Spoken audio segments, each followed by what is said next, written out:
Good morning. Good afternoon. Can't even tell. It's been so cloudy lately. So it's kind of funny to me that what's on my heart to share today is actually a story that I'm currently in the middle of watching to see what the Lord intended, but I know it's it for today. So I just want to throw out, because I'm sure that probably every one of us, if we look at our lives, would admit that there is an impossible thing, something that seems like it will never change, that you have been praying about or maybe given up praying about, whatever it is. It's that thing. It's that thing that you can't see your way out of. And would definitely have that myself, right? But I just want to, this morning I was talking to my aunt. It was so sweet. I got this reminder of what the Lord had spoken into my life last year, and I wanted to share it because it really was such a turning point in my life. Just how I looked at it all, and freedom from fighting for something. So I just want to share this with you. So last year, it was about this time, I was flipping through my emails, and I got one of those teaser emails, like click on this to watch the video, and usually I don't, but I did on this one. And it was somebody talking about just, I guess, administering a breakthrough and praying into the breakthrough. So this man started preaching about God and how God's heart is for, I couldn't even tell you honestly what he said. I just know, as I was listening to him at the beginning, these words that I had, this promise from God's word that I've spoken over myself, like tried to claim, stand on. I know this, like I know his heart for us in this area that I've waited for. And I, tried to convince myself and all those things. Like, do I not believe in that? Hello. Just, we're all the same in this. We're all the same. So in that moment, as this man was speaking or preaching, I heard that same thing that I've said. And I heard it like I've never heard it before. And it was like I knew that all this time I thought it was me speaking it. And it had been God all along. And I started laughing like a mad woman. I would say 10 minutes at least. I think it was more. But I'm listening to this man, and it was like a 25-minute message. So good chunk. I am just hysterically laughing like, oh my good Lord. Like, I can't believe I always thought it was me speaking this over myself to believe it when it's always been you. And I was so excited I couldn't even stand it, right? So I'm thinking about this all as I'm listening, the promise that I was believing for that I hadn't seen yet. And then all of a sudden realizing, oh my gosh, it was you. And instantly got brought to my mind Sarah, the story of Abraham and Sarah. And I'm just going to share it with you real quick if you're not as familiar with it. But in the book of Genesis, Abraham is kind of the father of our faith, as we say in Christian circles. He is the one that God called to leave his home, to leave his father, and to go to this new land. And he did. He left everything, took his wife and his nephew, and he went to this new land. And on the way there, he just built this relationship with the Lord. And the Lord said, I'm going to make you the father of many nations. And, all the people of all the earth are going to be blessed through you. And this man was 80 years old at the time. No kids to speak of. His wife was barren. 80 years old. I think she was 70, like 10 years apart. And he didn't count that. He just believed God. And it said it was credited to him for righteousness. Now that means like a credit to your account. Like somebody went in and credited my account with $1 million, which, by the way, totally open for if anybody's out of that. They credited Lisa's account with $1 million. Nothing he did. He just believed it was there. Or believed in what God said, and God said, hey, I'm counting you righteous because of that, okay? So there's this promise. 10 years go by. They don't see anything.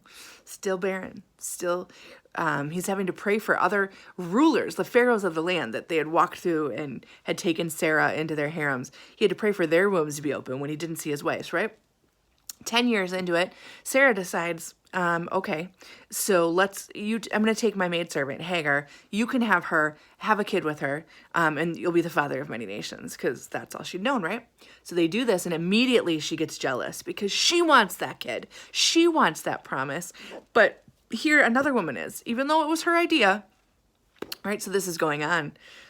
So Ishmael, that son by Hagar, is now 13 years old, and the Lord comes again to Abraham and he says, this is what I have for you. You know, I'm going to bless you. All the nations of the earth are going to be blessed.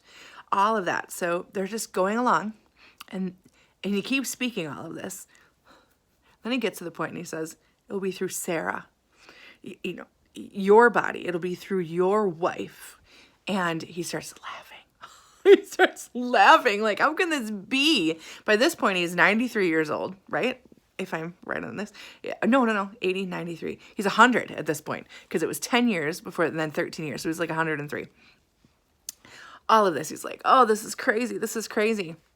But yet, he knows God is continually taking care of him.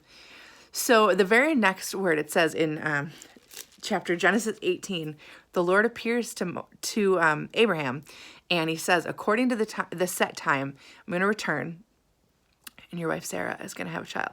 And this is the point that God brought me to. She laughed. She laughed. Look, it says in chapter 18, verse 12, therefore Sarah laughed within herself, saying, after I've grown old, shall I have pleasure, my Lord, being old also? And the Lord said to Abraham, why did Sarah laugh? Is there anything too hard for the Lord? At the appointed time, I will return to you, according to the time of life, and Sarah shall have a son. She was about to get this promise, and she laughed. And what the Lord showed me in that moment, when I was sitting in my living room, hearing this man talk about breakthrough, and I realized, oh my gosh, I heard the Lord, is all my life, I had thought Sarah laughed because she didn't believe it. And I realized in that moment that Sarah laughed because she finally heard the words from God herself. Until that time, for 23 years, she had heard her husband tell her the stories of God speaking with him and promising him, and he'd be the father of many nations, and they'd bless all the future families. And 10 years in, she decided she was going to do it for herself. She was going to help accomplish what God had said because she didn't know how else it was going to happen. Didn't seem to be happening with her, right? So she was going to bring Hagar into the picture, and that kind of threw a wrench into everything. But God's promise is faithful. He knew when this was going to happen, even though she didn't, right? And that time in Genesis 18, 23 years after they first heard this, she heard God speak those words for herself, and she started laughing. And I realized in that moment, all this time, I've heard other people tell me, I've read his word, I've, tried to convince myself, I have tried to figure out this situation in my own life so many times, and I realized, oh my gosh, that moment I heard him for myself. And I remember him telling me at that time what happened when Sarah heard it for herself. When she laughed, 1 year later, she was holding the promise in her arms. And I knew that 1 year later, our entire life in this situation would look different. So I was reminded of that this morning because we're coming up on 1 year and still waiting to see. And I'm telling you, I have tried to accomplish his plan so many times in this area over my life. And the last year has actually been a conscious fight not to. A conscious fight to say, Lord, if you said it, then you know how to accomplish it. And I am going to try not to jump in the middle of this and try to make it happen. So I'm sitting here today, and I loved this. It brought me to Hebrews 11. Hebrews 11 is, many people call it the Hall of Faith. It's where all the great accomplishments, or many of the great accomplishments of all the people that are written about in the Bible are listed, okay? Well, Sarah is written under there, and it always kind of made me laugh because I never thought of her as having this great faith until the day when God showed me she didn't laugh because she didn't believe. She laughed because she finally heard me. She didn't know how it would happen, but she finally heard me. And he brought me to Hebrews 11:11. By faith, Sarah herself received strength to conceive seed. Her promise. She received the strength to conceive seed and bore a child well past the age because she judged him faithful who had promised. And that is just what I want to speak into you today. She didn't receive strength to conceive seed because she had believed enough or done everything right or all of this. She received the strength to bring this promise to pass because she judged him faithful who had promised.